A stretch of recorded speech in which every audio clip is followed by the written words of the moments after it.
Why we're sort of running over time. Need a motion to approve the agenda? I'll make that motion. I'll second it. Do we have any questions on the agenda? Roll call, please. Mr. Campion? Yes. Mrs. King? Yes. Mr. O'Brien? Yes. Mr. Schuler? Yes. Mr. Tinkin? Yes. Mr. Borbeck? Yes. Thank you. Motion passes. Thank you. I need a motion to approve the minutes for April 27th, I'll make that 2015. motion. And do we have a second? I'll second. Do we have any questions on the minutes? Roll call, please. Mr. Campion? Yes. Mrs. King? Yes. Mr. O'Brien? Yes. Mr. Schuler? Yes. Mr. Tinkin? Yes. Mr. Borbeck? Abstain. Thank you. At this time, we have presentations on Crosby Road, Norman Terrace. I believe are to be presented by our engineer, Mr. Joe May. Good evening, Mayor. You don't like As the Mayor and Council are well aware,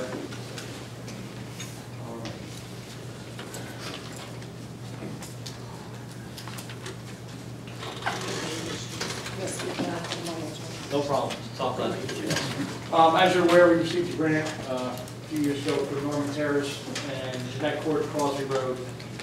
We have finalized plans for Crosby Road and Norman Terrace and Jeanette Court.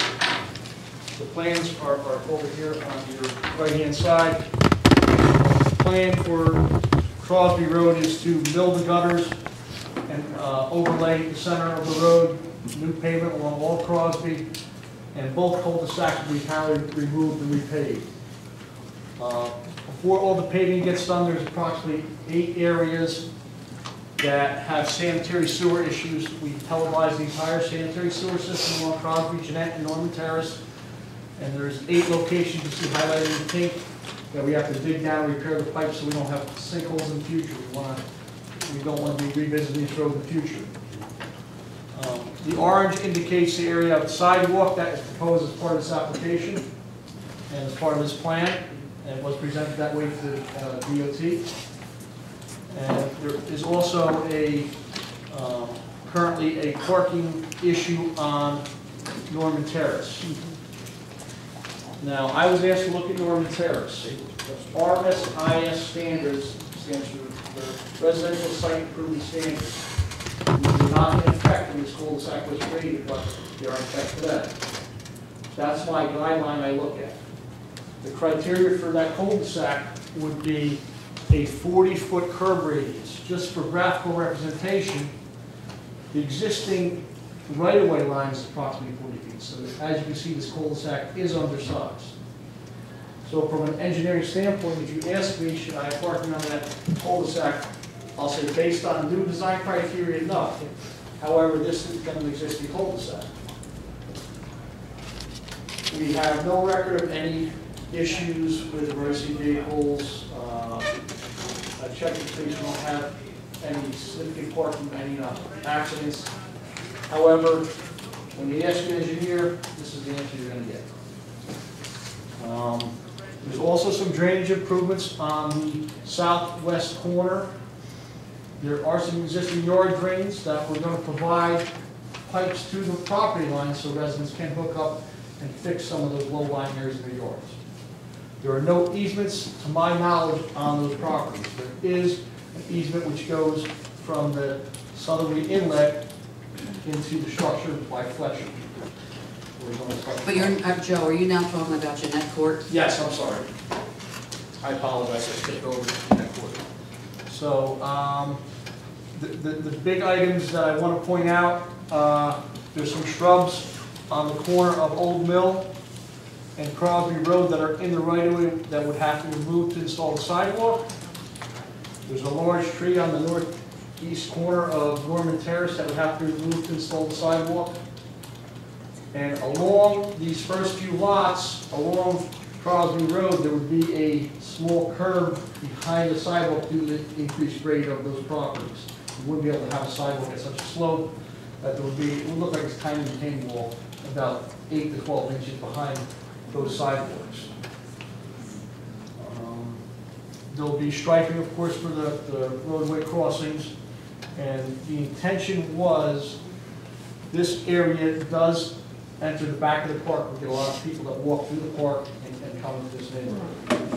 We did discuss at our last meeting about a sidewalk priority list. I have printed that out. I can distribute it to you folks. This was created originally in November of 2012. And there was some discussion about priorities on sidewalk. Now this is a fluid document. We sat down with myself, the administrator, and looked at some of the areas where we believe that sidewalk should be installed due to school locations, park locations, train stations, bus terminals, those sorts of things. And this area is on that plan because of the vicinity of the park. And also the large apartment complex at the end of the road.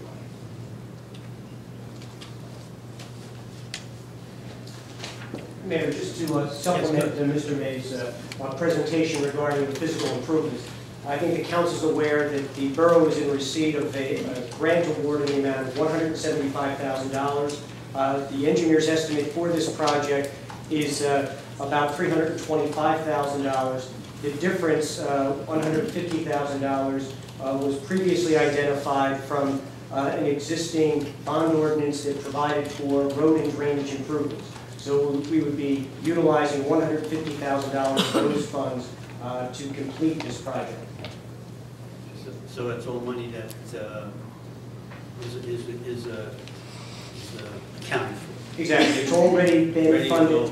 And the DOT grant will cover in excess of 50% of the total costs. And I should emphasize that these are estimated costs based on the discussions and the outcome of the discussions this evening. This project would be publicly bid, and based on those bids, we would then review the project, assuming that the funding is sufficient to cover the full cost.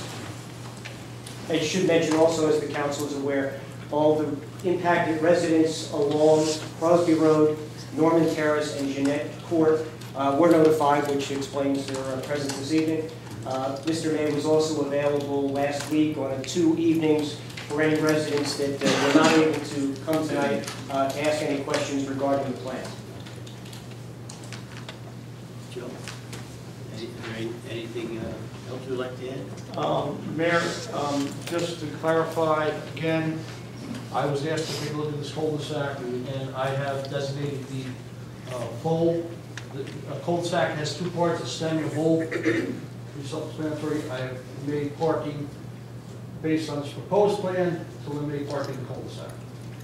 And I would ask the mayor and council to consider that based on my comments and the outcome of the rest. And there's currently parking is allowed there, right?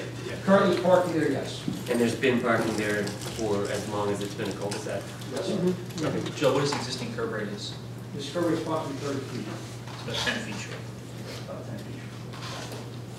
Joe, what is the footage between the driveway spaces?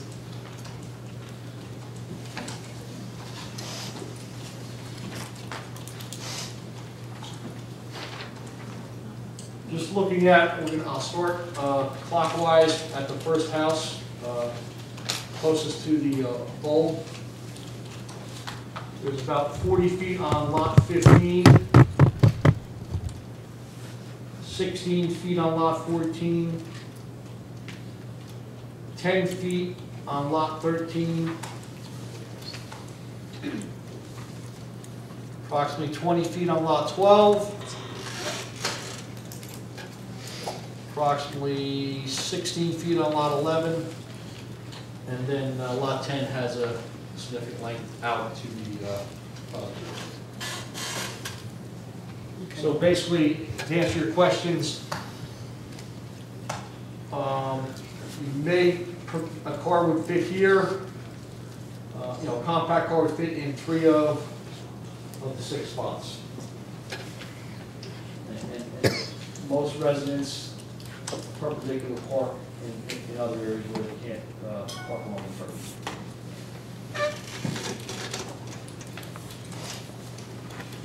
All right, Joe.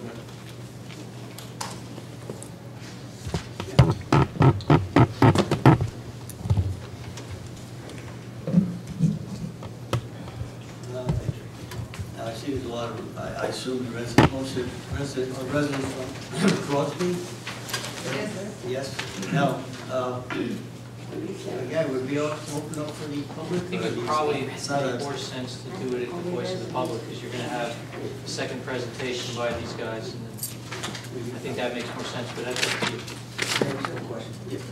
Did you say we received recommendations from the fire department and the police department, or they just give us the historical background? I spoke to them. I spoke to Joe Bellevue and I spoke to the chief, and none of them can recall any issues in this whole stuff. Did they provide any other advice? Okay, thank you. Joe, I have two quick questions. The 30-foot curb radius that exists here, is that anywhere else in town? Does this problem exist on any of the other cul-de-sacs in town? Well, we have streets that aren't cul-de-sacs or true dead ends that it's even more prominent of a parking and emergency vehicle access. Are they restricted to no parking? No. Beverly, Keith, those roads are, the folks, not a, they have no turnaround at all. Right. Thank you. I would ask the residents just to hold, we come to the public comment section, then you may speak on this. We just have a few more items to cover. I think they'll go quickly. Maybe they won't. Jay? Yeah, you should go quick. Yes, Mayor, just the tree preservation project. I know the council has received some preliminary presentation regarding that. I simply wanted to report that Mr. May and I appeared before the Environmental Commission last Monday evening, provided the Environmental Commission with a full presentation on the plans for this year's tree preservation work. It was commonly referred to as the grove area at Alair Road Park, as well as the mini grove area on the western side of the ball field at Alair Road Park. And then the third area that will be addressed this year is right here along the railroad right-of-way adjacent to the tracks here behind the school field that is presently under construction with irrigation and field improvements. So again, as we have previously done, the areas have been surveyed by our tree expert. We've identified a number of trees, approximately a dozen, that require immediate attention. There are an additional 24 trees that require either removal or substantial pruning. And we anticipate that that work will be done later this summer once the Little League season is over and we work around some nesting bird issues. One other thing, Jay, I'd like to mention to the public. Any tree we do have to remove. Now, our long-range plans are to replace these trees. Well, maybe not immediately, but they will be replaced. That's correct. We've identified or referred to this project that's currently in the works as a maintenance plan. Once the existing diseased, damaged, or dangerous trees are removed, we'll have a much better feel for what remains. Again, the project involves an on-ground inspection that has already been done. That identified trees that need to either be removed or require some additional inspection from an aerial apparatus. That would be conducted by the tree contractor, and at that time, a determination would be made whether the tree would be pruned or if it needs to be removed. So once that is completed, we will then have a fuller inventory and perspective on where to move forward in terms of replanting. As I think you are aware, there has been ongoing recommendation that the grove area be somewhat reconfigured to provide a greater, more of a buffer around the perimeter of the property in deference to the neighbors that are adjacent. So again, the plan would be, yes, to complete this maintenance and then move on to the replanting, reconfiguring of the trails in that area. Sounds good. Thank you, Jim. Anyone have a question on either of those items? Tree preservation or the Norman Terrace? Jay, what was the feedback from the commission at your meeting Monday? There was give and take. There were several concerns regarding the wildlife and as well as the overall plan, just as the mayor indicated, what happens from this point forward. Can I ask you directly, you're good with this as it sits for removing the trees that are diseased or dying? Yes, the one thing that the commission wanted to see was that we were distributed the plat, the layout of the area, And if you notice, I don't know if you have it on the dais, but the West Grove area, the trees were not filled in on the map. And we would like to see the inventory of what is there so that this would be completed. We're currently in the process of doing inventory, and just for council's edification. This is the type of map that was created, and we're currently filling in the Western Grove, so you'll Great. see every tree. And last Thursday night, we went with the certified tree expert to look at just imagery. We want to get those addressed so we can do a comprehensive and evaluate any tree we can save. Well, I would say, I went down there yesterday with the kids to the park, and I took a walk through, and clearly the ones that are red have serious problems. that Well, need to be addressed. they have a bullseye now, actually, there's a white and red, and that indicates a significant imminent hazard to trees on the park. Oh, now, correct me if I'm wrong, we identified those trees, coming up on 3 years ago, after Sandy, right? They were, I don't think it was quite 3 years ago. 2 years ago? However, we had walked this last Thursday just to get a better sense on stuff that Sure. has But gotten we had worse done an initial, over time. we had done an And we want to initial, get them removed because they're close to either Correct. play structures, the Little League field, correct. the soccer field, and there was about a dozen trees that were marked to be immediately removed. So it doesn't put the borough in a bad position. Right, That so I'm sorry. Good. Well, the point of my questioning to Ms. Crippen back there was I want to know this is moving forward and there's a timeline and we're not going to hear this again in a year after it goes stale. I want to make sure that everybody's on board and we can get rid of these trees before they fall down and something happens. The trees that are in there that I saw walking through, the fire department just did an egg hunt where they let kids go in there to go find eggs under all these trees that are diseased or dying and clearly need to be removed. So I think it's something that we need to move on expeditiously and not sit on and discuss again in the fall when it comes around again. So that's why, now that all the key players are on board, I think it needs to happen. So we had discussed this 18 months ago when we put together the town-wide ad hoc committee, right? Okay, so 18 months, a little more than a year, 14 months. We'll split the difference. So we had discussed that, and the trees that were marked red 14 months ago, that hasn't changed, right? No, sir. Okay, they are set to be removed. At this time, yes.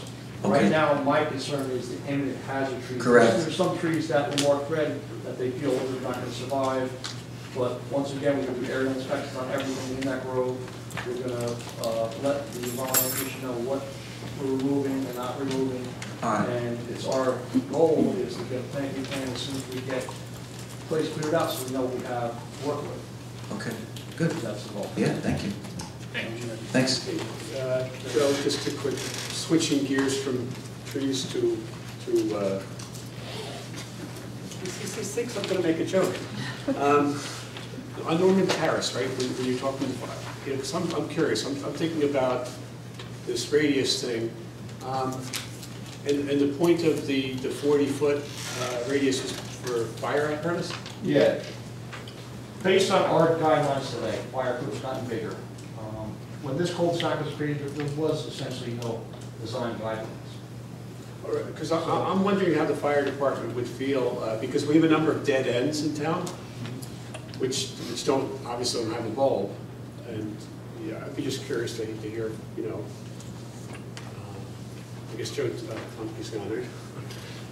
But I'm just saying, what you know, it's almost the same as a dead end in a sense. Well, I would remark on my own experience, Tom, they're not long rides going down to those Right, ends. right, So it's right. very easy to back out and move It's and reposition. It's actually shorter than. And I would argue that in all of those positions, if anything happened and Oh, let me ask Joe.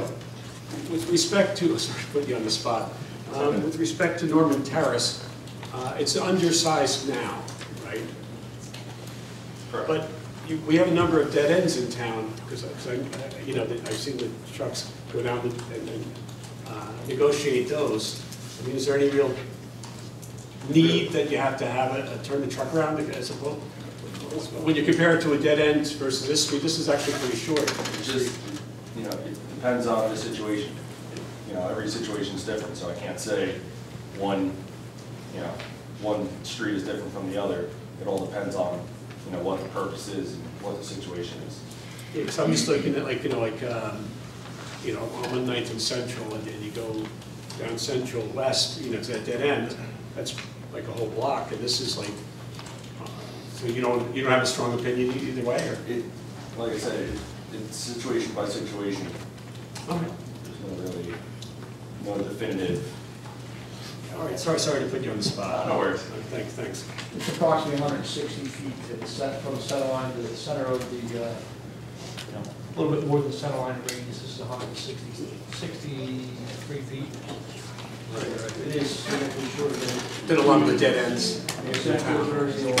And I would almost, to your point, Tom, what I've seen them do, being able to drive through Fairway Views, I really don't see these areas as being difficult for access or navigating to move the equipment through. That's kind of my relative All right, I'm comparison. just throwing it out there. All right, thanks. And they had the party. Thank you. Thank you, Joe. Jim, thank you. We have scheduled public hearings at this time.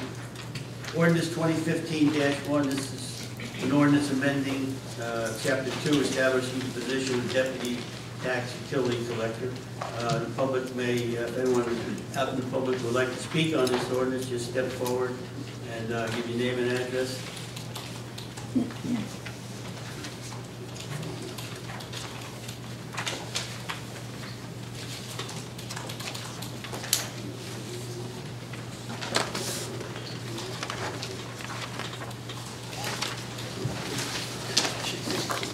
That's an ordinance with the administration borough code to establish the position of deputy tax and utility collector. See no one out there, we have a motion, Gary, to adopt this time? Go forward with that, yes. We'll move forward to adopt. Motion and a second. I'll second. Any questions? Roll call, Jenny? Mr. Campion? Yes. Mrs. King? Yes. Mr. O'Brien? Yes. Mr. Schuler? Yes. Mr. Tinkin? Yes. Mr. Borback? Yes. Thank you. This is a public hearing for ordinance 2015-2, establishing the recreation program fees. If anyone would like to speak on the recreation fees, just step forward and give your name and address. Seeing no hands, need a motion to adopt the ordinance. I'll make the motion. I'll second. Any questions on the recreation fees? Roll call. Mr. Campion? Yes. Mrs. King? Yes. Mr. O'Brien? Yes. Mr. Schuler? Yes. Mr. Tinkin? Yes. Mr. Borback? Yes. Motion Thank you. passes. Community development block grant, I believe, Jay, Yes, thank you. As the mayor and council may recall, at our last meeting on April 27th, we held the first required public hearing for participation in this year's Community Development Block Grant Program. At that time, the purpose of the hearing was to solicit suggestions from the public regarding what applications to be considered for submission for funding this year. At that time, we set the hearing tonight with the anticipation of submitting an application for improvements to the community center. That point has become somewhat moot now. As you will note from the agenda, we have recently received notification from the Community Development Block Grant Program that last year's application for funding has been approved. It was initially, and I know Councilman is fond of recalling that last year we missed the funding threshold by 0.6% based on the ranking of the application.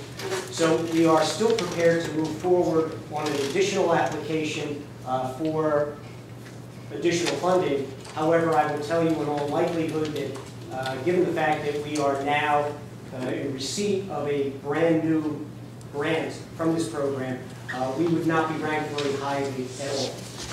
Additionally, I would note that under the program, the maximum funding that's available is $200,000. Typically, projects are not funded at that full amount. The notification we've received is that we've been awarded a grant in the amount of just over $156,000.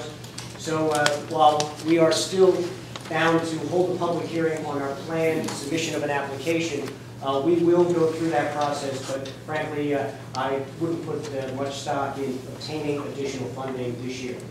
It might be one of those situations where it took 3 tries to get this one right. That's correct.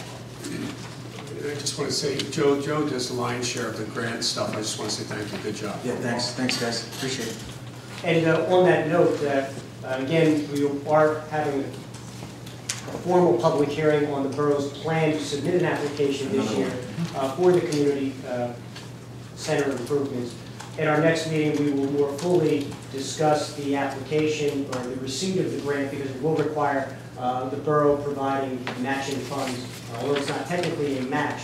But our estimate is the total project will be about $300,000. So at our next meeting, we'll be in a position to more fully explore our estimates as well as a funding source for if we choose to accept the grant. Okay, thank you. All right, this point of the meeting, we move to the public, public comment section, where the public may step forward and you may speak about anything on the agenda item at this time. You just step forward, give your name and address.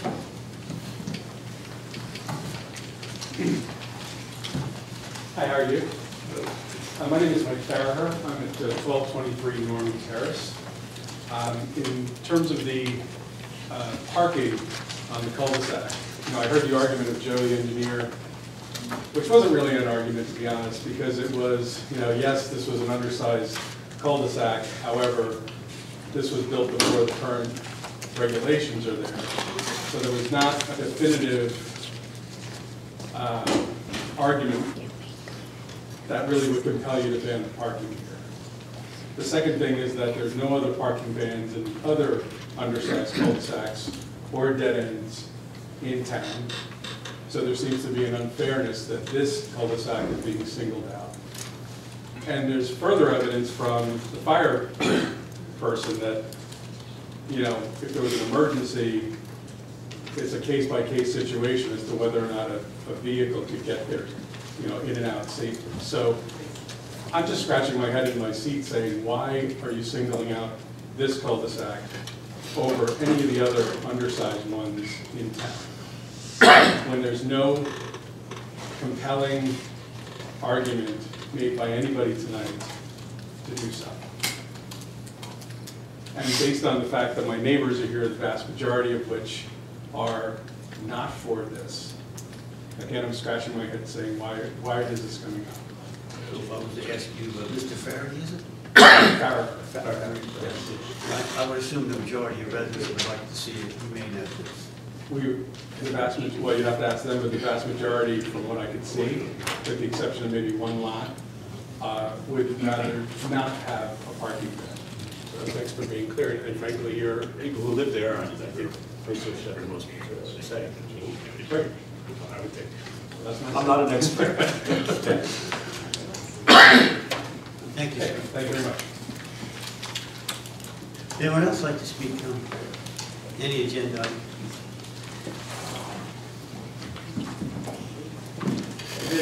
My name is Peter McHugh, and I'm on 1207 Crosby Road. And I'm opposed to the sidewalks. As far as the pedestrian traffic is concerned, I've been here for 14 years now, and I just recently, since they banned dogs in the park, there's about 4 dog walkers that walk down Crosby Road. There's no children on our street that use transportation to go to school. If anybody uses the park, they come from off Wall Road, and they're young children on bicycles. So as far as pedestrian traffic walking down the sidewalk, there hardly is anybody. That's my difference. Thank you, sir.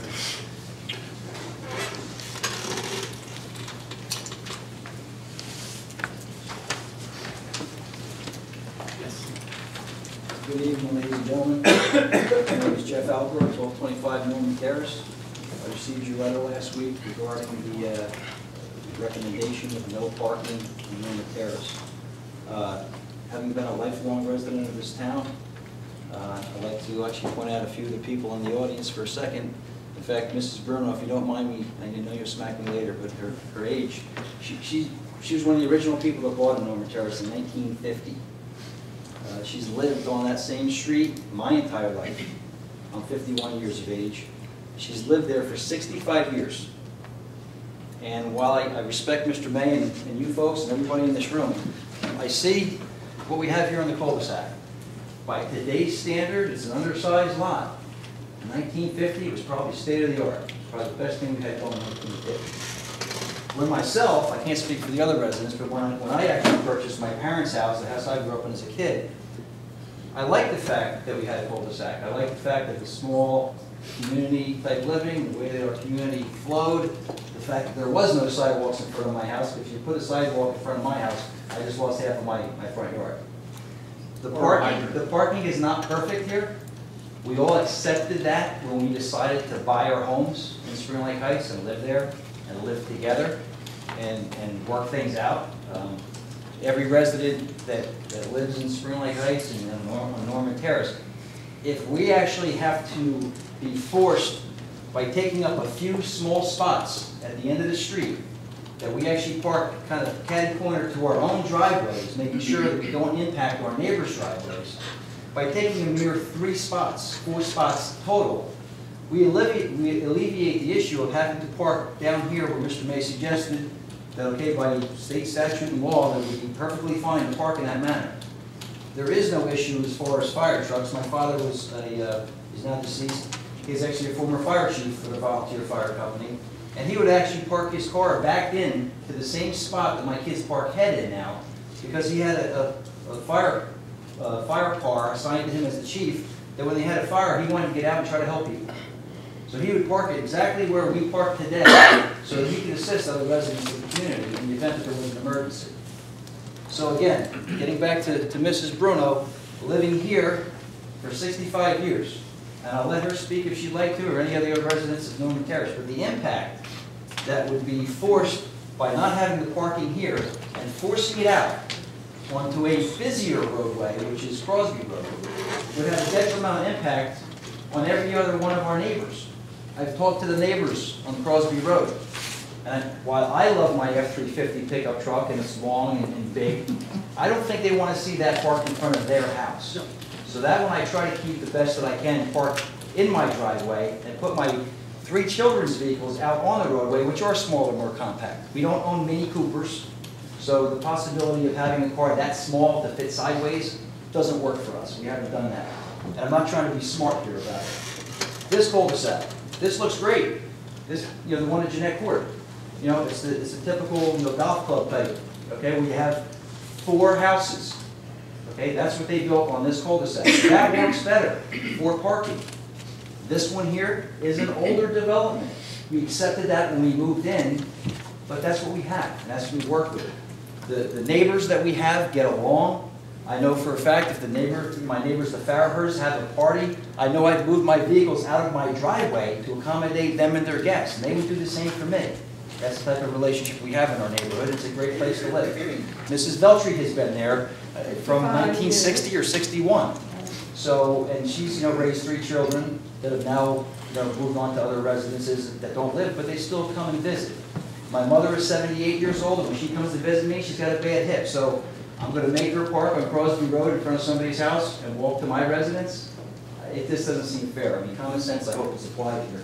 This is basically, ladies and gentlemen, a petition, basically with 25 signatures, and I'm sure there's some folks that haven't signed it in the audience. Mrs. Veltri stated, I don't know if the Farahers have signed it or wish to, but it has 25 signatures on here opposing 2 things. One, the parking that's being requested, that's going to have a detrimental effect, not just on the people that are the neighbors in Norman Terrace, but it's going to have a detrimental effect upon our neighbors on Crosby. So how far do we keep kicking the can down the road and impeding upon our neighbors if they're going to have their family or guests? Summertime's coming up, and we're going to be parking down Jeanette Court. So I'm going to park on Jeanette Court to walk back to my house or have my guests do that. I don't think that's fair. So it's safe to say you're against it? I'm a little long-winded in my approach, but yes. If you don't mind, Mr. Algor, you're a state trooper? Yes, sir. You know a thing or two about public safety?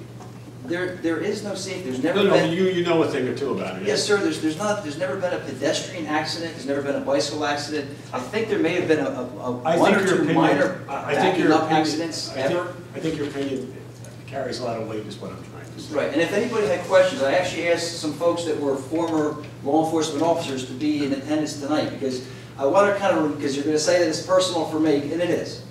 So if you want to ask questions of 2 former chiefs of police that work here in town, I asked them if they would be willing to come here, and if the council or anybody else had any question with regards to is it me Or is it a true safety issue? I mean, utilize their experience and knowledge to say, is this something that we really need to be doing? Well, Chief Dave is... Painting curbs yellow and I think our Jeff could tell us that. Hey, Chief, what's the opinion? Does this need to be no parking for a safety issue? I'll put you on the spot, and I won't even apologize like he did to him. I'm used to you. Thanks, Chief. A safety issue could be anything. Well, I mean, to me, it's really not much different than a dead end, which on my side of the town, the dead ends are quite a bit longer than this. So Right. I would think that, personally, I think that what the residents say carries a lot of weight. I think everybody gets along with regards to the way that we park and we're respectful of each other. You know, the first rule of thumb when you get your driver's license, my son Jake just got his, so, you know, we have another driver there, is be courteous. And, you know, we apply that in our street. You know, we help each other out in our street. That's what I think good neighbors do. And that's why we have the community we have in Spring Heights. And I hope that we continue with that. I put you down as opposed. Okay. I don't know if anybody else wants to sign this. If they do Jeff, before how we submit it. many of the residents in the affected Currently, area right now, we represent? have 25 people. What percentage does that make? Of- Ballpark of residents in that area that are making it known? 75%. We're all here. I'm sorry? About 75%. Okay, We're all I think that speaks volumes. It's a pretty big number. I thought it was a pretty important topic, so we discussed it. I asked people if they got the same letter I did. They said yes. I said, well, you know what, the only way that the government body is going to find out how you feel about it is to show up at a meeting.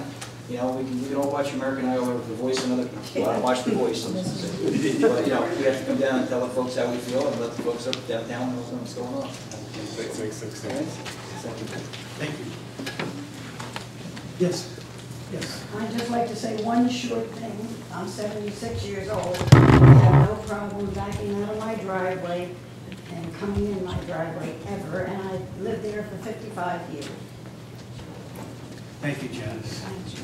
My name is Kathleen Albo, I'm at 1225 Norman Terrace. As far as safety goes, Excuse me, one moment. Should you just come up so Thank The you. meetings are recorded, so we're after the microphone. I just need your name. that's fine, it's Kathleen Albo, 1225 Norman Terrace. As far as safety issues, I moved in on Norman Terrace in 1994. I can't even count on two hands how many times the ambulances have been in for Mrs. Bruno, the Veltries, our prior next door neighbors, the McNamara's had a huge house fire where their house was burned down to the ground. Fire department had no problem backing up down our street. So safety, I've seen ambulances, fire trucks come and go, no troubles and do their job very well. Thank you. Yes. Yeah, I'm sorry, sir. You have to step forward. I have another question. I had a question on another statement. But was there also a plan afoot to put a hydrant in the middle of that cul-de-sac as well? Joe? Yeah, currently it's a dead end line, and I propose to put a hydrant to keep the line clean. Council wants there's other methods we could do there, so we will eliminate parking parking issue for that resident. They can't hear you, Joe, in the back. There's roll-offs that can be put in, instead of a hydrant. The whole purpose of the hydrant is, quite frankly, just to keep that line flushed. There's a hydrant as shown on this plan that is currently right here. So that is more than adequate to service that cul-de-sac. And we could put a underground blow-off which would not prohibit parking. I see. On that resident, or be an issue for that. That's on my front lawn. I pick option B. Just to be clear. I'm keeping count. Okay, don't get me wrong, I have two small dogs. They would love a hydrant.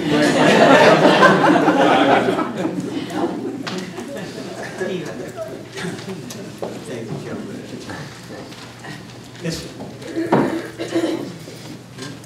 Hello, Mayor and Council. I'm Stephen Timmerman. I'm located at 1221 Norman Terrace, Spring Lake Heights here. And I wanted to speak to you in regards to what Mr. Alvaro just brought up as far as the petition. Number one, I didn't sign that petition. I never saw it. So I wasn't one of those residents that did sign it. In addition, I think he stated it was probably about 25 25 signatures on there. I believe so, yes. And I believe as far as residents are concerned, I think we have five residents on Norman Terrace. So out of all those signatures, only 5 would be from Norman Terrace, and really 4 because I didn't sign it. So I just want to, point that out. Number one. You have 3 kids, right? That's right. It affects people on Crosby Road as well. Now, what I wanted to do was, based on the drawing, okay, I think as far as the engineering firm and Mr. May did an excellent job as far as the drawings and the engineering behind it, and I want to thank Mr. May as far as for securing the grants, as far as for all the work that's being done in the Heights. But what I do want to speak about, as you can see, and as Mr. May established, okay, this is an undersized cul-de-sac. That's in accordance with New Jersey DOT standards. Okay, and if you look at Jeanette Court, it's clearly a lot bigger.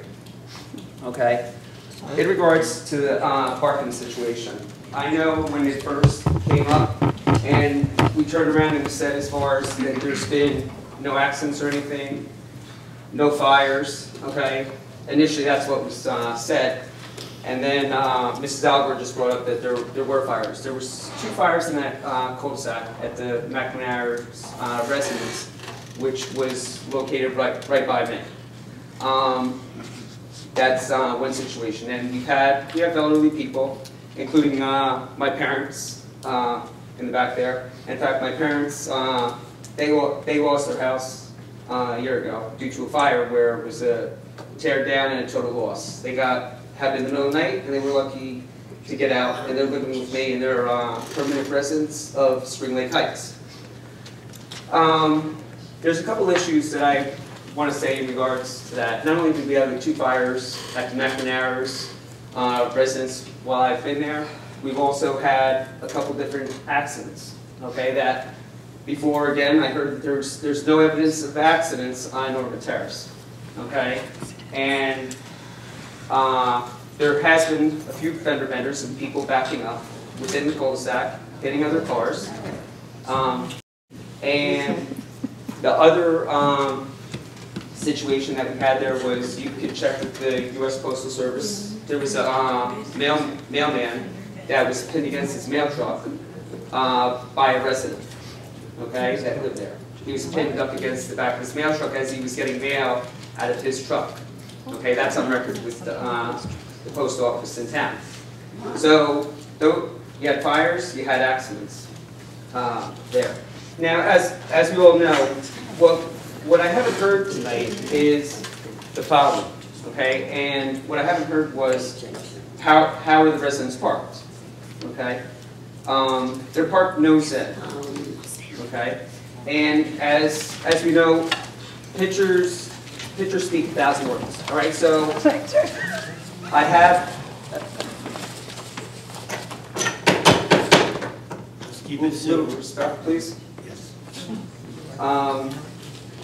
Pictures are worth 1,000 words, and I've taken some pictures that represent what the cul-de-sac looks like, because it's hard for, with your busy lives as far as getting down there to see as far as what the cul-de-sac looks like.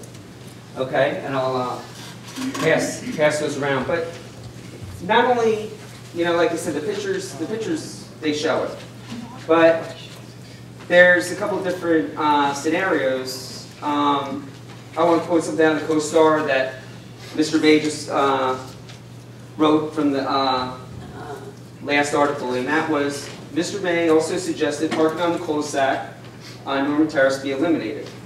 He said he would like to paint the radius of the Norman Terrace cul-de-sac yellow and post signage designating the area as a no parking zone. According to Mr. May, Norman Terrace's cul-de-sac does not meet residential site improvement standards, as he referred to before as RSIS, okay, regarding equipment like the plows, all right, and is too small. To alleviate safety and parking issues, I recommend that we paint the radius yellow and post it as a no parking. All right, so that's something that was published in the CoStar a week ago that he brought up, and I fully agree with what he has to say in regards to that. The pictures I'm setting up to you show a couple different parking scenarios as far as all different times when there's been different, I don't want to say as far as functions per se, but just different times. And the thing is when you go to park on each side, okay, of that cul-de-sac on the straightaway, you're basically limiting it to a one-lane road. It's not wide, okay, as we heard before with the radius. The main factor here is safety. There are children that do live on Crosby, okay, they do ride their bike on Norman Terrace, all right? And basically, as I said, it's a safety issue. This isn't having to do anything with convenience or anything like that. It's a safety issue. I cited examples as far as of a mailman that was hit, cars that were backed into, all right, and 2 fires. I'm sorry, sir, did you say hit on Crosby or? Excuse me, hit on Norman Terrace. Norman Terrace. Hit on Norman Terrace. The mailman was hit on Norman Terrace at the end. And then there's been a couple fender benders within Norman Terrace, where cars were backed into. I'm at 1221 as I stated. To the left of me is 1219. The problem here is that, as you can see from those pictures, the people are parked nose in, the residents. They're parked right against the curb, nose in. As I'm backing out, I don't find it as far as, I find it in the sense as far as the safety issue when I'm backing out, and the house to the left of me, 1219 Norman Terrace, has their car pulled in against the curb. As I'm backing out, I can't see what's behind that car, whether a child's riding a bike in that area, okay? Or, in fact, I almost got hit on 2 different occasions as far as the neighbor on the side of me coming into their driveway. I couldn't see as far as where I was, as I was backing out, I couldn't see past that car that was located in front of 1219 Norman Terrace. So that's a problem. Steve, can I ask just a quick question? Is your issue as much parking on the street or how the parking is being done? It's a safety issue, to be honest, Chris. All right? I asked a very specific question. So you want to see no parking. If they were parking along the curb, you would have the same issue you have now as them parking the wrong way. I have, yeah, because you're only if you're considering the width of the car, okay? I have no problem with cars parking on straightaway. I have a problem with cars parking in the radius, in other words, the cul-de-sac portion, because it's an undersized cul-de-sac and you can't see when you're backing up. And if you look at those pictures show that. Well, the pictures clearly show the nose-on parking, which I would agree makes it very difficult to back out of a driveway, but I'm failing to see the difference in a cul-de-sac backing out of your driveway with cars parking on your side than me on a straight road with cars parking on the side. What's the difference that I'm missing? Well, as far as with it, you're having along the curb, as you just stated, you're dealing with the car's width versus a car's length. There's a considerable difference between a car's width and a car's length. Well, that's back to the first question I asked when you answered the safety issue. So your concern isn't so much parking in general as much as parking nose on and parking the length that you have to look past when you pull it back out. That's correct, because of it being a hindrance as far as the safety issue. So if we could resolve the issue of parking nose on and have people only parking along the curb, is that a potential that might satisfy your issues? I still think, to be honest, as far as you're still dealing with, and I understand the question that you're saying, and you may... Well, you can say no, What I'm trying to say as far as that you're dealing with a 4-foot width versus a 7-foot length of a car. And whether it's 4 feet or 7 feet, just inching out like that, it's a problem in an area like that. If you're looking at a road that you have cars parked on both sides, okay, when you go to back out, you have that width, but you're also dealing with going around other cars that are sticking out behind it. So it's a couple different things. So it's not really, this isn't a convenience issue, this is a safety issue. It's involving children. Well, I didn't mention convenience, I was simply asking if how they're parked is the issue, and I still don't feel like I've gotten a straight answer. Okay, so... So your solution, regardless of how they park, is you don't want to see parking there, period? I don't want to see parking in the cul-de-sac portion. Is there an acceptable middle ground? Not for him. I think as far as, it's something that we have to look into as far as with it, and then get the fire hydrant. Because I think in part, I feel a little bit, and this is just me, I don't speak for anyone else on the council, I feel like we're being asked to legislate a disagreement among neighbors, and I'd rather see the neighbors work it out in a way that, you know, keeps the cul-de-sac functional for everyone without saying all or nothing. So is there an acceptable middle ground that the neighbors might be able to find in this situation? I think that has to be decided amongst the council, to be honest, because I've had a problem recently, all right, and I don't want to get into those issues up here in public, but I'd be happy, you know, to, I don't think, to be honest with you, that's an issue that needs to be discussed up here, because I could say there's a couple things, and then, you know, it's a waste of no, sure.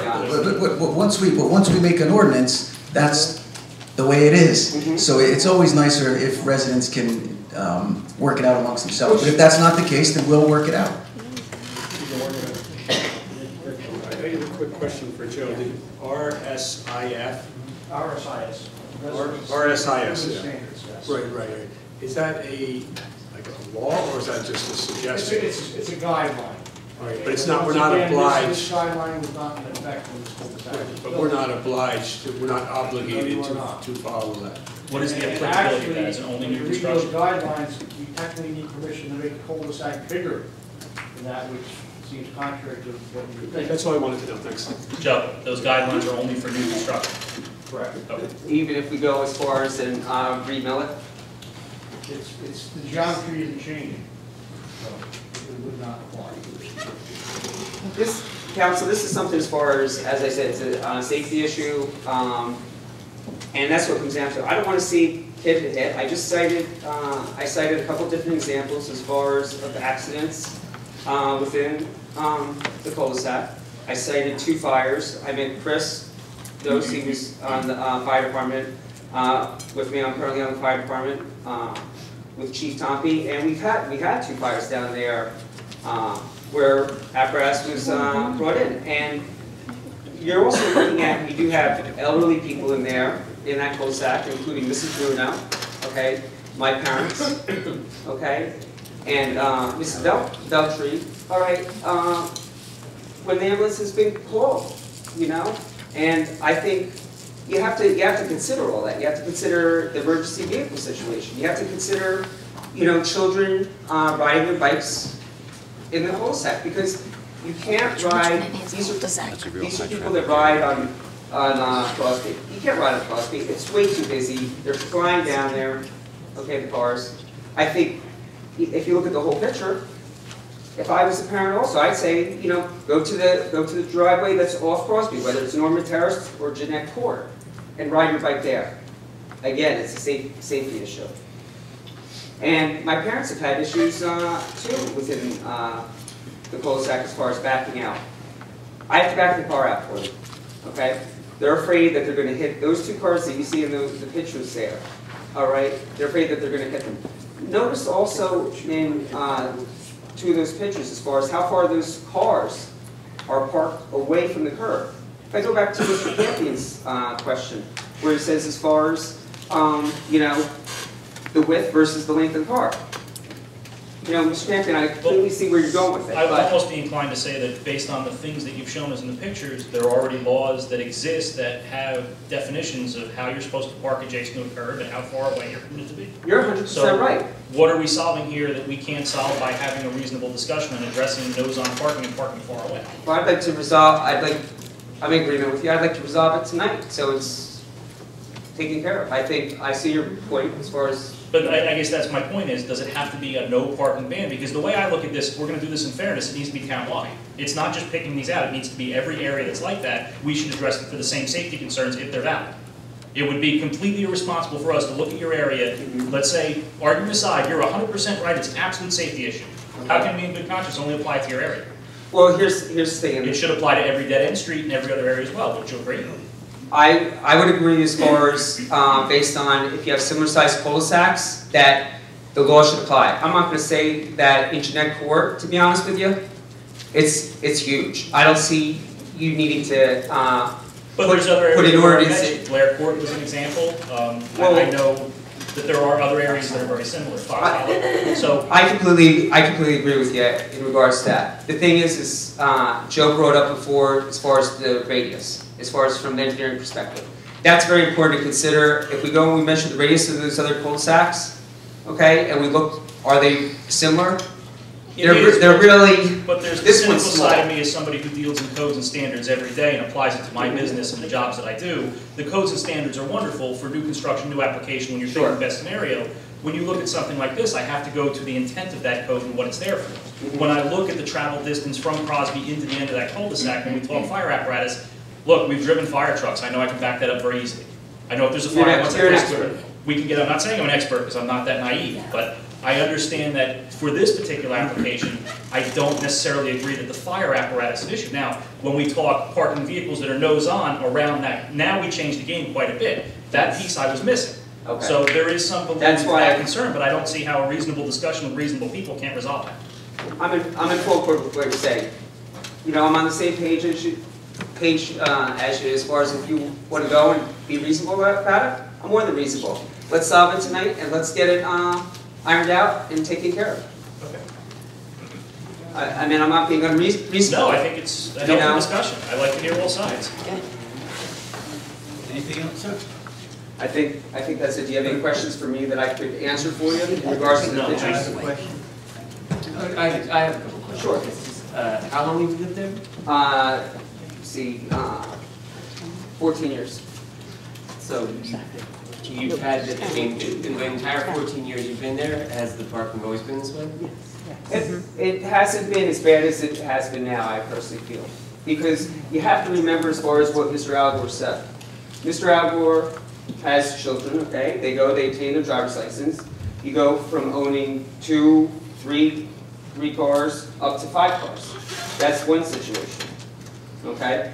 It's been in a point as far as when I first moved in there, and I'll go on record saying this, that Mrs.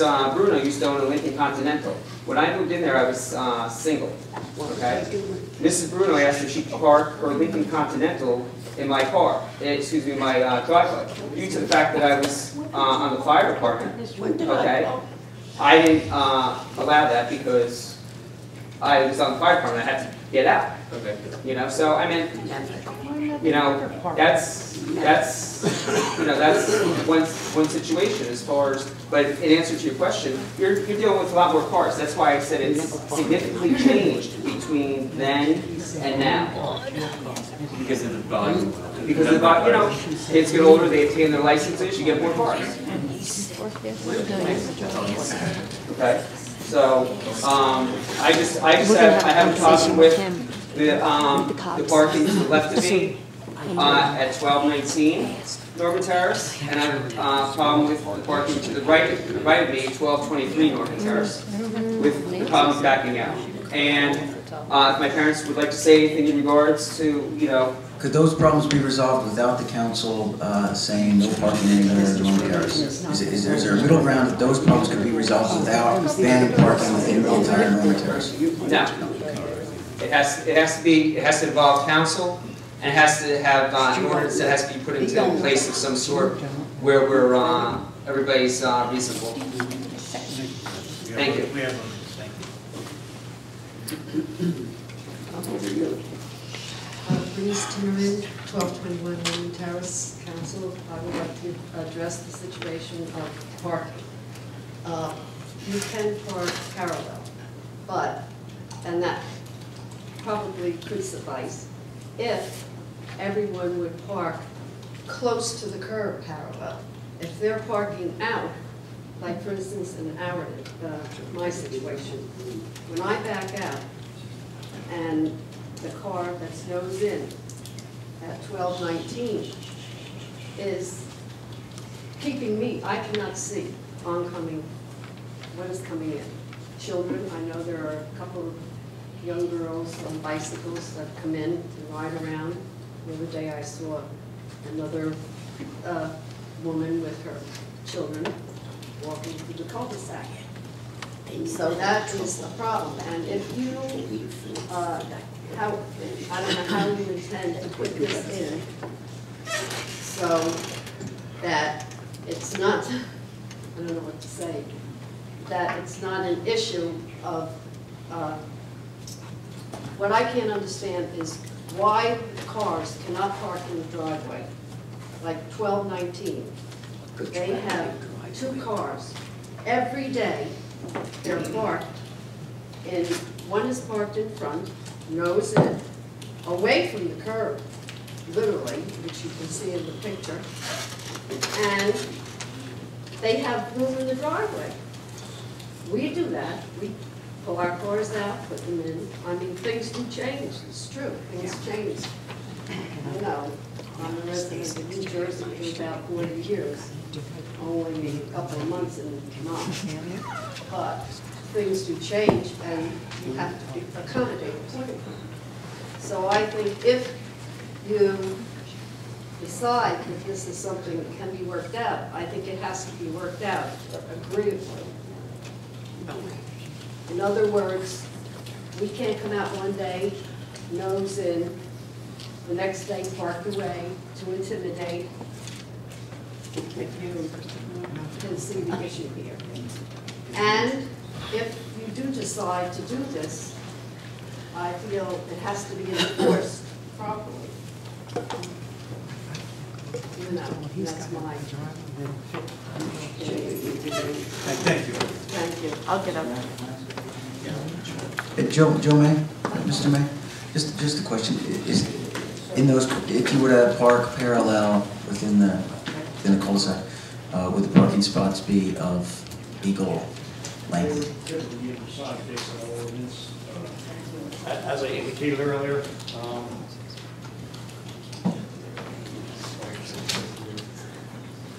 So it's not just possible for to park clarity parallel? purposes, this is 1221 right here, this is 1219 here, and this is 1223. Okay. No, I got it. So between, in front of 1223, we have approximately 20 feet, that would be legal space. In front of 1221, there's approximately 10 feet, that would not constitute legal space. In front of 1219, What delineates the legal space, what's the space? I'm basing that on our ordinance. What, is it 20 feet? I didn't know that. Our ordinance is typical, standards are 8 feet. Okay. And just bear with me, I'm just extending out the driveway lines to get a better idea, at roughly 8 feet off the curb, if we could fit a car there. And in front of 1219, you probably have about a little over 12 feet. Thank you. So, Now also, Joe, while you're there, yes. because you and I have discussed this because we've had problems on Pitney. You also have to be so far away from the curve of the driveway, correct? Yes, typically, there's a few feet that you shouldn't park within reason. Because if you're right up against the driveway, yes, you can't get out. people can't have it in or out. Correct. Thank you. So would it be helpful to paint a yellow mark in terms of how far you should park away from the driveway, so that we can delineate that for better parking? Before we go and make parking illegal. That was discussed when we originally looked at this. The issue comes when someone head-on parks in there. You could extend, let's say, 4 feet, so you extend it to that point, and you make the curb yellow. Person parks there, it still impedes the person back out of the driveway. So there's got to be some consideration when somebody does park perpendicular to the radius. Right. If Is there a way to mark that off with consideration? I think it would be a start. It would probably be, quite frankly, an enforcement issue on a case-by-case basis. If you looked at it and someone calls and said, hey, I can't get out of my driveway, and then it's handled that fashion, that is probably the least intrusive option. Can I ask a question, Jeff, and maybe you can answer? Excuse me, Chris, I'm sorry. I'd like to hear from you guys. We can answer questions. Thank you. Yes, and before you speak, just to show respect to the person speaking up there, keep the comments in the audience, no comments. All right? Show respect to the person speaking, and then when they're done, if you have something you say, you can step forward and you'll get the proper respect also. Good. Okay. Hello, my name is Lauren Kelly. I live at 1219 Norman Terrace, next to Mr. Timmerman. I have a couple things to say. First thing I want to say is, no way ever did my grandmother in her Lincoln Continental ask to use his driveway. That's first of all. That's not true at all. Okay. No comments. Okay, So second of all. No, Okay. you're fine. You're fine. Okay, You're fine. okay, second of all, Mr. Timmerman knew what the situation was when he moved in here 10, not 14 years ago, so he knew what he was getting into. And third, anytime I park nose in, it's because my grandmother and mother need to get to a doctor and I can't be behind them. And that's all I have to say. Thank you. Thank you. Thank you. I'm sorry, this gentleman, I'm sorry. He's been waiting. My name is Anthony Pacelli. I live at 1214 Crosby. I live directly across the street from entrance of Norman Terrace. So from my house, I can see pretty much directly down the court. From that view, I've noticed a couple of things. First of all, first thing I see is that out of the 6 houses on the court, 5 of them park in the court, which tells me they don't have an issue with the way the parking is there. And most of them park head-on, and it seems to be working. Apparently it's been working for a very long time. The second thing I see is that as far as large cars or trucks go, the garbage trucks go in and out of that court twice a week without any problems. The third thing I see is that if you notice the top of Crosby Road, how it curves around, it's actually more of a problem spot as far as parking goes than on the court. On summer holidays and stuff, when parking gets busy and people have a lot of friends and family over, they start to park around the curve at the top of the court, which leads to a lot of vision obstructions, and it's hard to navigate around that curve, especially with, you say kids are coming running in and out of that area. To me, if you alleviate the parking in Norman Court, those cars have to go somewhere, which would spill out onto Crosby Road, and in my opinion, make much more of a hazard than there ever was on Norman Court, along with much more of a liability on the town for forcing them. Thank you. Thanks, thank you. There's one thing I'm thinking of. How come when there are numerous driveways that can accommodate approximately 3 cars? For instance, what the issue with 1219. Why are they parking 1 car in the driveway and 1 car on the cul-de-sac, nose in, when there is room on the straightaway, which is right here is the in front of the house, nose in, here's their driveway, there's the straightaway right next to the adjacent to the driveway. It's as close, if not closer, to walk. So why can't they park on the straightaway there? No one is there, hardly ever. And yet, when I'm pulling out, I find it very traumatic to be pulling out of a driveway, trying to go around the car, watch the car on 1223, watching the car that's out nose in on 1219. I think it's very unfair, even though it's just one family that is encountering this situation. And we pull our cars out, as my son has stated. Most of the time, he does it because, like I said, it's very intimidating for myself. So I think that is an issue. And thank you again. Welcome, thank you.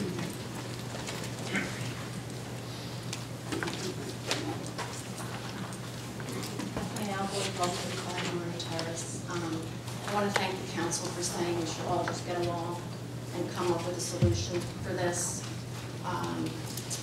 We all have gotten along in the past. There's never been any problems with the parking. Again, lived there safety-wise. I've seen paramedics, fire trucks, the garbage trucks, everybody. There's never been any issue as far as safety. All of us have different sized driveways. When we bought our house in '94, like I had said earlier, we had a small driveway. So when we renovated our home, we decided, you know, we need to make the driveway a little bit longer. My husband does have a big truck, trailer for his side business. My 3 children drive, so we have 5 cars, including a trailer. But we all get along with each other. When we know it's going to snow, we all make accommodations to get the cars off the street. Sometimes, yes, we'll put a car in front of the house if somebody has to leave for work at 5 in the morning. My son is in the police academy. He's got to leave at 3:30 in the morning. Do we want to wake up and move cars around at 3:30 in the morning? No, so he'll leave his car on the street. So, and if the neighbors, again, like my husband had said, or somebody said, if we're having a party, we help each other. We're there to get along. We're there to help each other. I don't feel anybody's inconsiderate as far as the head-on parking. Sometimes, hey, if you're a foot or 2 out, it's not intentional to be in anybody's way. There's been times when one of my neighbors had a guest over who doesn't know how to park head-on and blocks my driveway. So what do? I ring the doorbell, hey guys, can you move your car? I can't get out of my driveway. So we're very accepting. We're accommodating, we get along, we're courteous.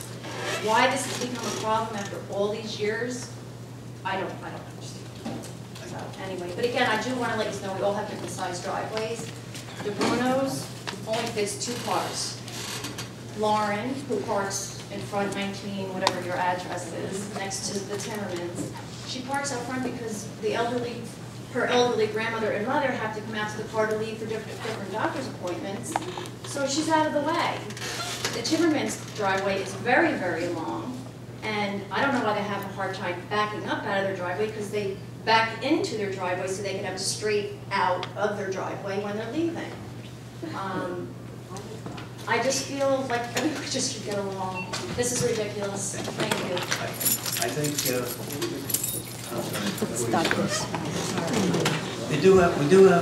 we seem to be not an insurmountable problem, but there are a lot of intelligent people up here, and I'm sure we can come up with some kind of reasonable conclusion to this problem. I'd like to push, but I was going to ask before, and I don't know if anybody wants to field it, but what is the reason for head-on parking that I'm missing? Is there a valid reason why it's head-on parking? Cars don't fit because of the curve. We can't fit that way. And we do try to be courteous of each other as far as leaving space for everybody to get out of their driveways. I'm sorry, Mrs. Bruno, I'm sorry, is it's it? difficult. I'm sorry. It's difficult for me to get up. Okay. Can you hold on a second? Sure. But when my daughter parks in front of the house, my daughter parks her car closer to our driveway than theirs. Okay. My name is Gloria Kelly. I live at 1219 Norman Terrace. When my daughter parks her car in front of the house, you can't fit this way, so she parks this way. And when she parks in front of the house, she parks closer to our driveway than she parks to their driveway. And it's a regular ongoing in the driveway, out of the driveway, backing up, going in. This is at 10 and 11 o'clock at night to move the cars back and forth. Next door, they have a driveway that when you pull all the way up to the end of the driveway from the beginning will fit almost 2 cars, and then they have a length that'll fit 3 more. We have a driveway that just barely fits our 2 cars. I don't know, we've never had a problem. I grew up in that house. My mother's lived there for 60 some odd years. I've been back in that house for almost 17 with my daughter. I grew up with some of these people. I've lived there all my life pretty much, and there has never, ever been a problem with a neighbor or anything else. We work together, we help each other, we cooperate with each other. There has never, ever, ever been an issue until recently. And that's all I have to say. Can I ask you one question? Yes. So you want to keep the parking, no sidewalks, no hydrant? Do I want to keep the park? No, no, You don't want the parking. No, I want to keep the parking. Keep the parking and no sidewalks. Yes, I don't want to. He's asking. How do you know on the hydrant thing? Not in No hydrant? I'm keeping track. Nobody wants it in front of them. He's asking no hydrant and parking the way it is. Yes, no hydrant and parking the way it is. Got it.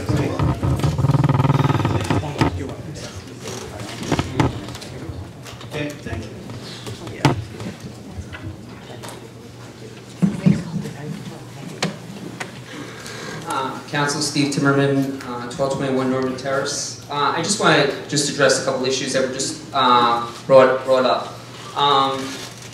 As I showed you, as far as from those pictures, you can see, at 1219 Norman Terrace, that vehicle that Ms. Kelly was just talking about, that's parked to her side of the driveway, is parked into my driveway. You can see that from the pictures. I personally feel it's a vendetta, to be honest. Okay? It's 3 feet away. Okay? And as I said, you can see from those pictures that that Jeep Grand Cherokee is parked into my driveway line. That's the first thing. In regards to what Anthony said as far as the garbage trucks coming down Norman Terrace, he's 100% right, okay, in regards to that. Except when they're coming down, okay, it's after people have left for work. So you don't have all the cars parked on each side like you do because people have left for work by that time, okay?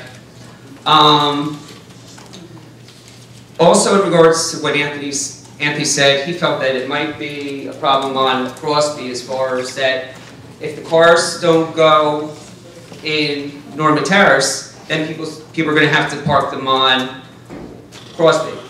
Okay? You're not going to have to do that. On the straightaways, you could fit on the straightaways 4 to 5 cars on each side. So you're looking at fitting about 8 to 9 cars altogether on the straightaways, 8 at the least. You can park 4 on one side, 5 on the other. So there's ample room where it wouldn't spill out onto Crosby, as far as that's concerned. The only problem, you may inconvenience the residents on Crosby. Yeah. How? By parking in front of their house. No, no, I said it wouldn't spill onto Crosby. In other words, I'm specifically speaking, the cars that are in the radius that are parked nose in, all I'm asking is that they go and they park on the straightaway. That's it. And they wouldn't spill out onto Crosby and go there. Can I ask, I think there's somebody else who wants to talk. Yeah. Do you know when this decision has to be made? This decision won't be made. Not for some time. I think we have so much to digest right now that I don't know that This this gentleman hasn't spoken yet either, too. Yeah. Sure. Sorry, That's right. I mean, you've made some good points. And there's a lady over there waiting too, and so I think everybody have to talk. Tom Acker from 2106 Old Mill Road. I don't live in the cul-de-sac of Norman Terrace, but I live in the neighborhood. I live across the street on the opposite side of Old Mill in Crosby. And I hear safety is concerned so many times up here. I lived there for 50 years, and we played as kids there. The neighborhood, I was just counting kids in the neighborhood, I think it was like over 60 kids playing with every neighborhood. In the summertime, we had some rentals, the Bailey's house and the Cadry's house, those remember those days? And we got along, it all worked out. Cars going by, playing stickball in the streets, things going on there, and never a safety concern, had it worked out there. I don't see how this could be a safety concern, in my opinion right here, I don't see it at all. We made it work back then, right now it seems to be the same thing, it's very safe. The foot traffic down Crosby Road at bicycles is minute right now. I live there, it's like no one even going down there. I have two kids living next to me. They go to the park, to the Little League, and I think that's it. It's all we have on my side of the street going down that way. So Crosby Road might not have traveled at all. So I don't see anything being a safety concern at all with any cars or people or anything. So I oppose that, okay. I also have a question, I think he mentioned before that the sidewalks will come up Crosby Road to the corner of Crosby and Old Mill, and the bushes he said had to come down would be my bushes. Joe, said Tom's bushes got to come down? Don't touch my bushes. Was that it? Corner of Old Mill? Okay. Is it also code that I can't put a fence up on a corner lot? Is that code? Well, within 25 feet of the curb line, you can't be any higher than 3 feet. Okay. Okay. So if there's a sidewalk there, I also lose a large amount of my yard there. And right now I have bushes going both ways, so it kind of boxed in, so I have privacy. I hate to lose that also. So this is not just happening on Norman Terrace, it's spread up to my house also, which is 4 houses away from Norman Terrace. So keep the parking, no sidewalks. Keep the parking, no sidewalks, fire hydrant. Okay, thank you. 12 2106, Old Mill. That's all right, I'm gonna receive it too. I'll get those in.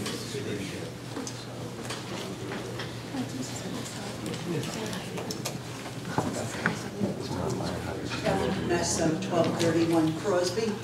I was just wondering where the gentleman said there'd be no problem if there was no parking on Norman Terrace, parking on Crosby. He's completely wrong. Where are those cars going to park? Right? I have a big family, so when they come to visit, you know. Keep parking with the sidewalks? Correct. Thanks. There you go.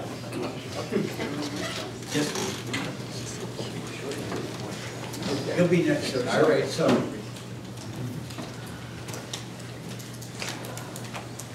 Hi, I'm Barbara Farrer. I'm at 1223 Norman Terrace. Just real quick, I just want to clarify the straightaway on Norman Terrace cannot fit 4 or 5 cars. As everyone's been saying, it's a small cul-de-sac, maybe 2 or 3, depending on the size, you know, but definitely not 4 or 5 on the straightaway. So if you were to take away the cul-de-sac portion and we did park on the straightaway, maybe there'd be 4 or 5 cars could fit and we'd be packed in. So I just wanted to clarify. You know what I'm going to ask you. No sidewalks on Norman Terrace. I don't even care about on Crosby, and definitely I would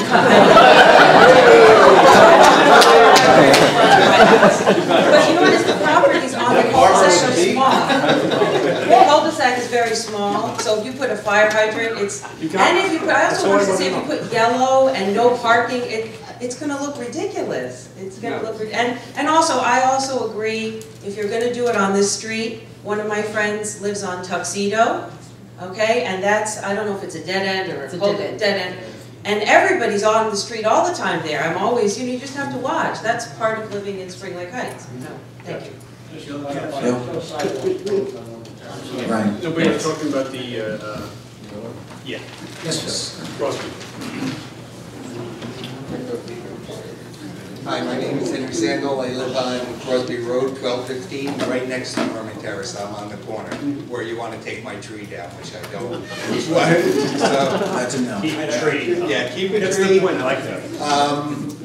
As far as the sidewalk goes, going down Crosby Road, there's not that much traffic. I don't see a real need for it. I don't object to a sidewalk, but I really think money could be spent better on another project in town.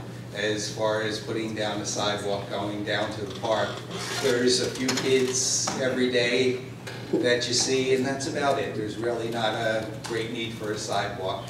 And as far as the parking next door, along the side of my house, which is Norman Terrace, maybe 2-3 cars max. On the other side of the street, the same. There's not going to be that much space, so there will be a spillover. So Thank you. Keep the parking and probably no sidewalk. No sidewalk, no cut down tree, or his bushes. Thanks. Joe, so it seems the major issue here is with 1219 and the next door to that. Is there a way that I'm going back to my original question, is there a way to put in some striping or something to make sure when people park head on, they're not parking too close to 1219 to allow for a clearer view of pulling out to 219, but still keep the head-on parking that's involved in that area? Is there a way to put up a little striping or something to make sure the car's moved over towards the other house, or that we can work this out before? It becomes difficult if you strike directly behind 1219's driveway. Okay, if someone parks here, then, you know. It might be difficult, but I'm asking, is it possible? Anything's possible. You know, to try and get something that's amicable. I mean, before we go through an ordinance, because I'm really not inclined to get in the middle of a neighborly dispute when we might be able to work it out another way. You know, we could propose to strike a clear designation for their width out towards the center line, center of the cul-de-sac. Now that length would be a question. I would think we'd make at least one parking 20 feet from the driveway all the way out. Now beyond there, they would be responsible to look behind them. It's not a clear shot. I understand that. But the issue seems to be in one area, And if we can just come up with something that's not intrusive in one area to make things a little bit better, maybe at the end of the day, they can work it out after that. Okay? We could propose something like that, and Yeah, that's my recommendation. I agree. It should not be adequate to revisit this. Right, we could, right, give it some time. Mr. Tika, could I hear that again, what you just proposed, please? I'm sorry, this gentleman has the floor. Peter McHugh, 1207 Crosby Road. This is for the future. Right now, parking is allowable on both sides of Crosby, and I know if cars were parked on both sides of the street, we would have a hard time traversing out of our driveways to get on the street. So I'm just saying, you could do a traffic study in the future, because as children become 18, 19, get a license, there's another car in the household. But like you say, right now it's parking on both sides. So in the future, you could, it's like you say, if you park on both sides of the street now, and you try to get on your driveway, it's kind of a little hard to traverse out. That's what I'm saying. Thank you. Did everyone have some? Oh, sorry. Is there going to be a chance to speak on a different topic tonight? I hope so. Anything on the agenda? Yes. Jim Gilly, 1204 Crosby. For parking, with both sides. I live on the eastern end of Crosby, and there will be overflow out of that cul-de-sac, which will make the street that much more narrow. Yeah, there will be a safety hazard. And the first house next to the park on Crosby, gentleman's 85 years old. Put a sidewalk in there, you're just adding to his misery. His wife has Alzheimer's. You gotta shovel it, you gotta maintain it. It's not necessary. And I would also be willing to bet, put the sidewalks in, people still walk in the street. They've been doing it for years. I bet they will continue to do it. We'll ignore the sidewalk. No sidewalk. I got you down. Fix the curb. Got you down. That's all. Yes, sir.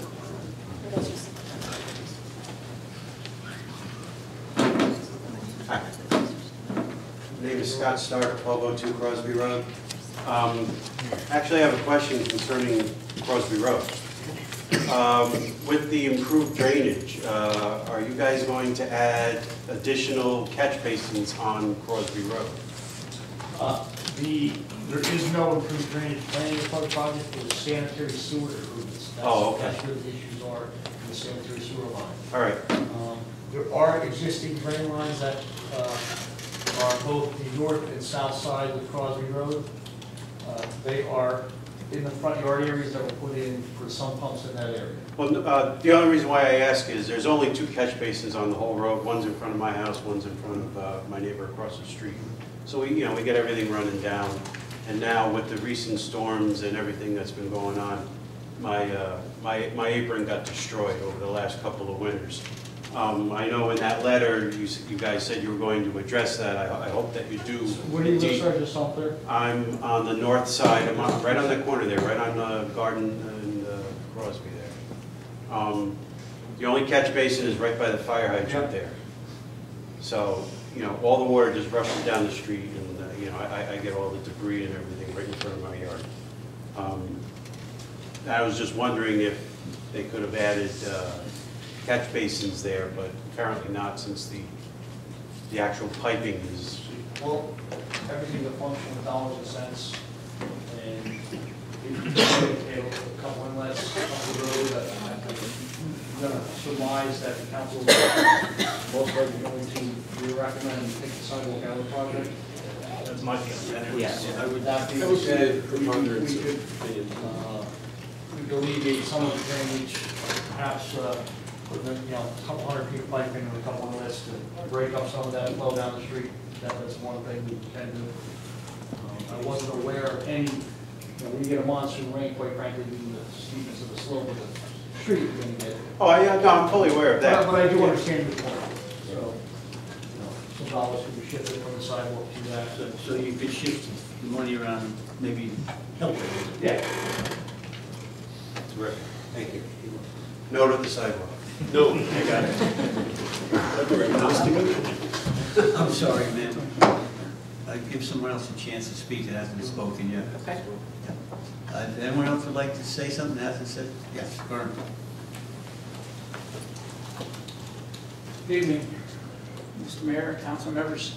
Vern Henderson. I now live in Manhofen, 916 Buccaneer Lane. I spent 44 years in this town. I spent 33 years in the police department. I can tell you that throughout all those years, there was never a problem with parking on Norman Terrace. The residents took care of it themselves.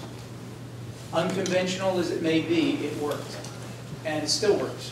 I'm still in town from time to time, so I see that the things that have worked for the people that live there still continue to. One of the things I would talk about as far as the safety idea is concerned, that if there's a problem backing out of your driveway, then change your routine and back in, so that when you come out, you can see what's in front of you, instead of backing out blind. That solves most of that problem. And generally, backing up into a driveway is easier than backing out of it. That helps in a lot of situations. As far as the end of the cul-de-sac where it approaches Crosby Road, I think you had said there was 40 or 50 feet there? So we're clear in this area here? Yes. There's almost 70 feet from return to return, meaning where it starts to curve with both ends. Right. You have a, because it's an intersection, you have a 25-foot setback by Title 39 on one side, and if there's a stop sign, you'd have a 50-foot setback on the other, which means that instead of having room for, I think, 6 or 8 cars that was stated, you'd have room for 2, and if they were parked opposite each other, you would ingress and egress to the street would be cut down to about 14 or 15 feet or less. And what is the actual width of that section of the street? 28 feet. So if you park 2 cars opposite each other, your ingress and egress would only be 1 lane at best, and be pretty tight for a fire truck or a garbage truck or anything else if you had parking on both sides with the setback from the intersection. Any questions? I'd be happy to answer. I was on the first aid squad here for a number of years. I've served as captain. We answered calls there. Never had a problem. Never had a problem answering police calls there. It's always been a very safe neighborhood with no problem at all. Okay. Thank you, Vern. Thank you. Anyone else that hasn't spoken yet would like to speak? Okay. I just follow up on the drainage on Crosby. Ellen Mesa, 1231. Now, my house is. You're here, Ms. Casso, and we're moving that inlet. You're going to do that? Okay. There's a dummy inlet that was put in as part of the subdivision that was approved. It doesn't function. All it does is mosquito issue, and that's going to be removed as part of this project. These properties all have their own drainage systems. Quite frankly, it really doesn't serve any functioning purpose. Thank you, Jim. Oh, yes. Anyone else like to say, sir? You had something you would. It's on a separate topic. I think everyone's finished with the. Yes. I apologize for crashing the party. I understand how important this is. It's very important. It's actually a perfect segue to the reason why I'm here. My name is Jim Haynes, resident of 611 Mercer. And speaking with town ordinances, parking, and safety issues, I've been living at my residence for 4 years now. I'm sure everybody in this room had an opportunity to eat lunch or dinner at the Porch, which is a great restaurant. I'm a huge fan of capitalism. I love businesses, especially in the town. Since the Porch has changed over to Tap House, it has become a much bigger source of entertainment. There's also social media advertisements that are drawing a very young crowd. My family, my young daughter, are having some very serious issues within the last year, and with the upcoming Memorial Day weekend, the summer weekends, it is becoming insane. I don't know if anybody, we're talking about this, so everyone lives in this part of town. The amount of foot traffic, noise violations, broken bottles, out of town drunkenness on my street, almost every single night, but more specifically summer weekends from Friday to Sunday, is out of control. I'm in law enforcement. I have great respect for the Spring Lake and Spring Lake Heights Police Department. All I ask is that there could be some type of uptick in enforcement on my street. It is bedlam on a Friday night in the summertime. I'm talking 50 cars parked down our street, because the restaurant cannot handle the parking situation. They had a situation where they were parking across the street in the little business center. I think that got nixed. I'm talking solo cups, broken bottles on my front lawn. I'm talking people pissing in the street.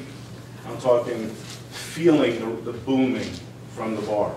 Like I said, no problem with businesses. I hope that company, or whoever owns the business, is thriving. But I beg the council and any type of law enforcement entities here today to please help Mercer Avenue. I wish that I could have had the type of neighborhood or street that these people have all brought everyone here. I'm not sure if people are really having the issue that I'm having. I mean, there's some elderly that may not be able to hear come 12 o'clock at night. We have a couple of houses that have been under construction for the last couple of years. And as you get further down Mercer towards the train tracks, you're getting further away from where the people are trying to park the cars. All I'm here tonight is to just say, I beg that either someone sits there on a Friday night and listens, or if we could try to somehow manipulate patrol or some type of enforcement of the parking, the noise, and it's just debauchery. In addition to the summertime, jumping over to the winter time, whenever we get the robocalls to get the cars off the street for the plows, I immediately take my car off of the street and put it in the driveway. It is immediately replaced by a person that is going to the tap house. Then the plows come. Then the person leaves at 2 o'clock in the morning and my area of the street is not plowed because the car that replaced my car is preventing the plowing of my driveway.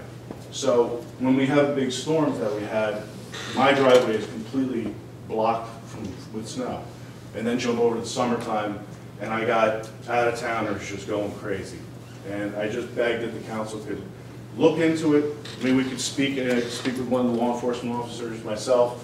Like I said, great respect. Law enforcement is my career as well.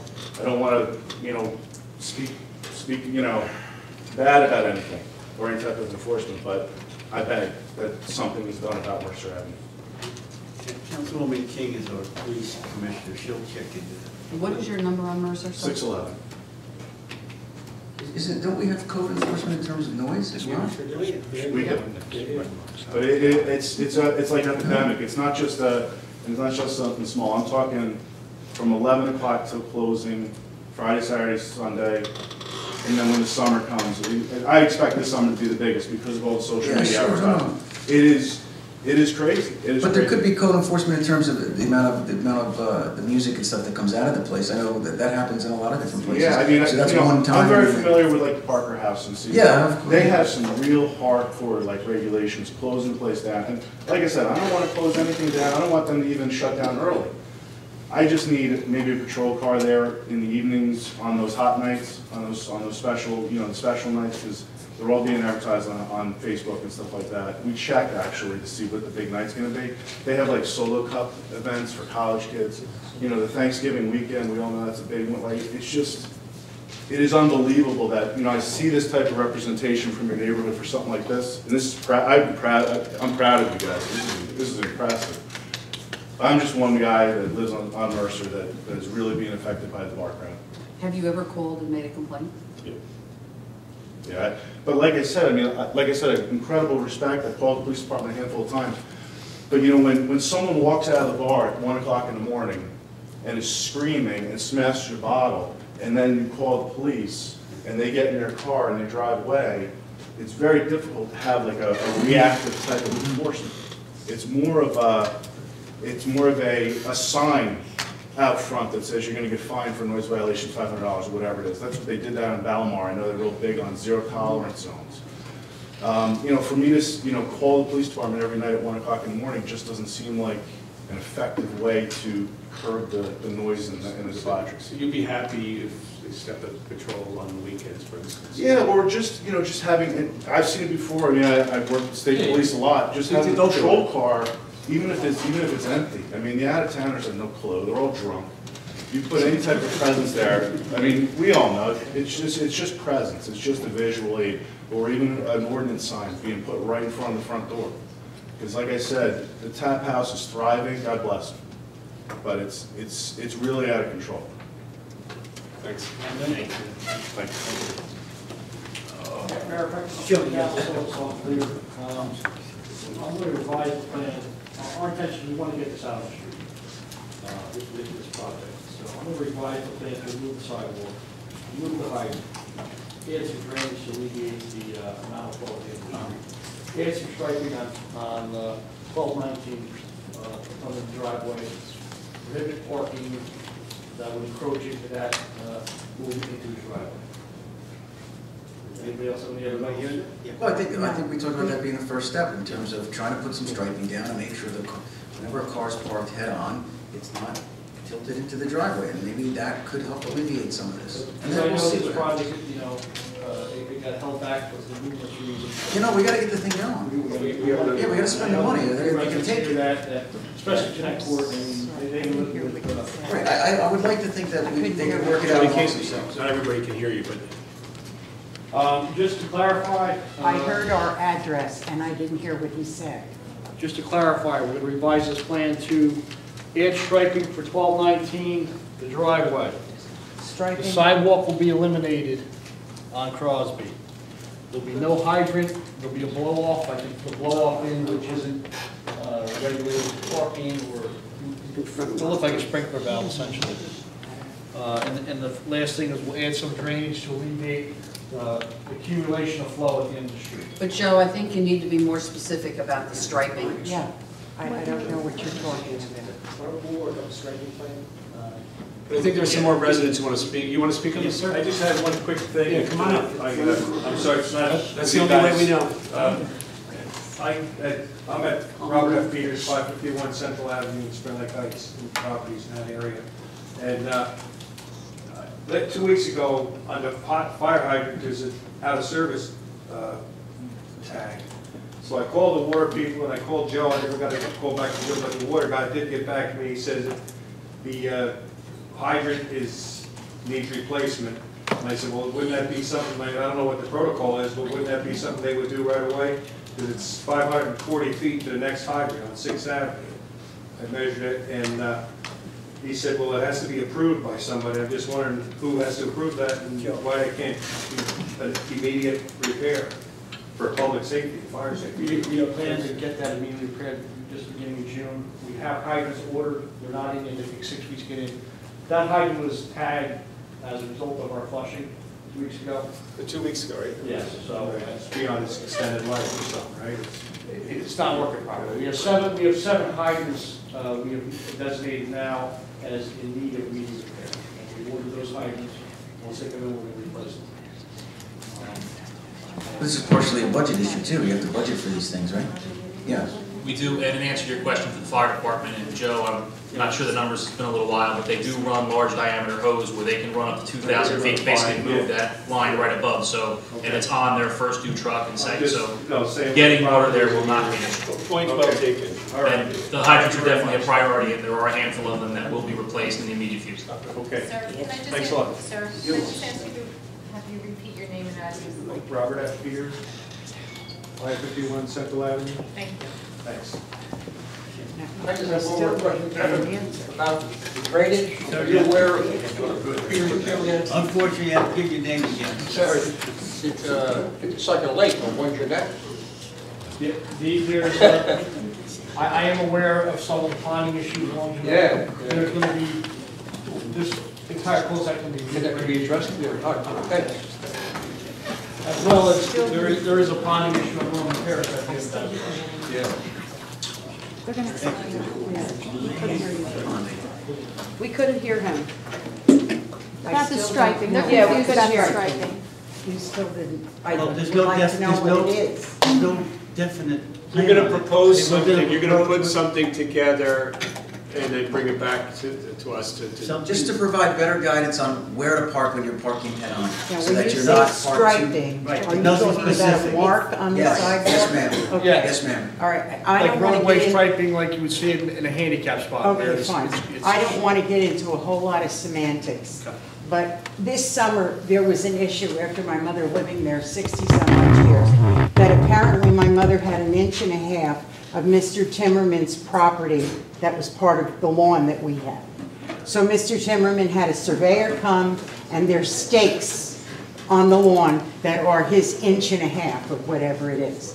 So two things, the stakes are still sticking up all along the side. Secondly, we get our lawn cut every week. The grass on the other side of those stakes is about yo-high. He could at least, if he wanted that inch and a half, he could at least weed whack it every couple of weeks. So now we're going to have the stakes on this side of the property, and then we're going to have a line on this side of the property. We know where you stand. I'm sorry. You know, it's like, first of all, to begin with, we've all agreed that that cul-de-sac is too small. And when those houses were built, the house that my mother lives in, I think was squeezed into that corner. So we have the least amount of property, the smallest driveway. Then Mr. Timmerman just took it in, he wanted that inch and a half of grass. He's got it, but he doesn't take care of it. He rides in and out of that driveway night after night. He shines a light in my neighbor's door, my neighbor's house in her window, back and forth. He's always slamming his door, and we say nothing. We say absolutely nothing. I don't even know what that side of the house looks like, because I won't even go over there and give him the satisfaction of being there. So now he's going to put a stripe on the side of the sidewalk, and then we're going to have, by the way, what I'd like to know is, how long are those supposed to stay up there? And is there some kind of a button or a tack that can be put in? I have the permit in hand, a fence is going up, and it's weed whacked every time I mow the grass, okay? This year, the first time I mowed the grass, okay, I let the grass seed itself the first time, and I mowed it on the regular basis. With all due respect, everybody up here keep their mouths closed as well. All right, we can listen to the residents. I appreciate that, Butch, but they're kind of... We'll be quiet up here, even though I told Mr. Timmerman, is it? Yes. I'm going to cut off the bait. Now, that's it. This is your final say, that's it, no more. I'm just answering a question that was brought up as far as why is it the grass high over there, and what are the stakes doing In all there? due respect, sir, and Mrs. Kelly, is it? Yes. These are problems that should be worked out between I'm putting up a fence. neighbors. We can do things to a point, but we can't settle personal I completely agree disputes. with you, Mayor. I'm putting up a fence, I have the permit in hand to put it up. A fence is going there, and it's more than an inch and a half, okay? It was to establish the property line. Part of my property line was taken by the Kellys, okay? And I'm going and I had a surveyor come in, hence the stakes. We don't want, one thing I do want, I don't want the residents going out here with hard feelings. So I would suggest now is to just drop everything. If Mrs. Kelly and Mr. Timber would like to see me in my office at any time to talk about anything, I'll be glad to meet with you. Okay. Thank you, Mayor. It would have to be on a Saturday because I do have a full-time job. So if you're available on a Saturday or even a Sunday, I'll be glad to come down here and talk with you. Thank you, Maybe Mayor. we can set up a date. Sounds good. Thank you. Thank you. I believe everyone up here just said what you had to say. Thank you. We'll move on. Unfortunately, you We have to haven't close that. Close that motion. Oh, yes, I'm sorry. Need a motion to close the public comment. I'll make that motion. Second. All in favor? Aye. Thank you. We'll move to the council reports, so you do have a chance to talk here. We'll start with, well, that, the letter was in to the CBP program. So that letter, Jay, was, that was more or less the same as the... Yes, it's the notification that we've received the grant, and we'll need to take formal action before the end of the month, so you'll see something at our next meeting. Okay, Councilman Campion, utilities. I have nothing at this time. Councilman Timpson, right here. Nothing at this time. Councilman Borbeck. Yeah, we got a community grant, Joe did a lot of heavy lifting on it, so we already heard about it. Councilman King? I have nothing at this time. Thank you. Councilman Schuler, public works? Nothing at this time. And Councilman O'Brien, utilities. I'm sorry, finance. If all goes well, we will be introducing the budget later tonight. That's a This morning. We'll see how that goes. Mayor, if I could interrupt just 2 quick things. Railroad Avenue and Railroad Ocean Avenue was open Saturday. The drainage improvements are 95% complete. We're putting a pipe in at the end of Prospect tomorrow. They've re-swelled that whole ditch along Railroad Avenue. So that's going to be completed tomorrow. And Wednesday, they will be moving the apron in front of Borough Hall, putting on Friday. That's a 2-phase project. We keep the sidewalk open in the front, so we're going to inconvenience folks for a little bit with the apron. And then in June, we're going to come back and close the front of the building and redo all the sidewalk there that needs repair. Joe, one question. Up on Wall Road there, remember the resident complained about, a few minutes said pothole. Did someone fill those in? Yes. Oh, we did that? Yes. Oh, okay. I thought, They were done, they were on you know, the, we're at the diversity of other towns, but we were able to get secret hot box last week. That was addressed. no, because like someone did work there. I thought, were we responsible? Well, ones that are bad, whether they're gas companies or ours, we bill them. If it does, you know, it doesn't matter if a resident hits one of ours or one of theirs, they're still not happy, so if one can be filled, we fill it. Thanks, Joe. I will move on to the reports, everyone. On the first letter from Leonard Giles on the Board of Health, Jay, we put together a proclamation for, thank you. And you got that the next meeting? And Yeah, so we'll coordinate scheduling to make sure. okay, whatever fits your schedule, just thank you, Jay. We have a letter from Tom, Mr. Patterson about the Memorial Day activity, and also Independent Fire Company about them. Now, the times on there were the same, if I saw them correctly. Did I read them correctly? That's what I thought. So It's also good. Joe, it's going to be a problem. Yours is at 9:15, correct? Your ceremony in Memorial Day? I believe so. Yeah, but this is also contrary to what Rocky told us at the dinner. Yes. This is different, so I'm not entirely sure which one is accurate. We have 3 different places to be. Yeah, that's 9:15. Well, that was, because Spring Lake changed all theirs around, fire department wise. And that was what was discussed with the first aid squad. So we have to contact John Patterson and let him know 9:15 is not going to work for him. Okay. Okay. Jay, we're going to have to talk to Mr. Patterson. Thank you. I got an email. Oh, Caitlin. I got That's an why you email from pointed John. her? Go I got ahead. an email from John Patterson, I guess Monday, about that, and it seems like you guys were still doing it at 9:50. They were going to you guys at like 9:30 or 9:15. As far as I was aware, double check when we're done recording, but I was almost positive that you guys were like 9:30, 9:15. At the firehouse? Or no, maybe it was. Now I've got to double check. Now I'm not sure. Because this here says that 10:15 is when Spring Lake is starting. Yeah, Spring Lake's starting around 10, but you guys are earlier in the day. Yes. Maybe it was 8:30. I'm trying to remember offhand.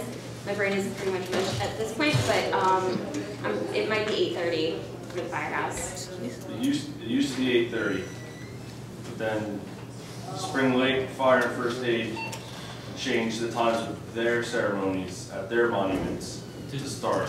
Can I read you what Rocky gave to us so you can tell me if it's accurate? Sure. He told me 8 o'clock Spring Lake at the fire monument, 8:30 at the First Aid Monument in Spring Lake, 9 o'clock at your firehouse, 9:30 our Borough Hall, 10 o'clock at Spring Lake Monument. Sounds about right. Because that's contrary to everything we have here. But that was from Rocky the night of your dinner. That's what he gave me. That's what Spring Lake came to us with. So Spring Lake's portion of this is accurate to the best of your knowledge? Yeah. Okay. So, Then we need to get that. 9:15 at firehouse, We gotta make sure they're and then 9:30 here. I have this. And I'll be with you for Wednesday night, because we have our chiefs meeting, so. Jay will communicate. Yeah, with correct times Jeff. with all of us. Give us a call. I'll call Jay once I find out, and he'll. Get my hand delivered. Okay. All right, thank you, Jeff. Let me see. I saved this twice today. I sent that to you, so you have it. Thank you, Kenny. Anything other report on anyone has anything they want to say about? The ordinance from Wall Township, the Spring Lake High School District? No, we're okay. We'll move on. We'll move on to the ordinance introductions.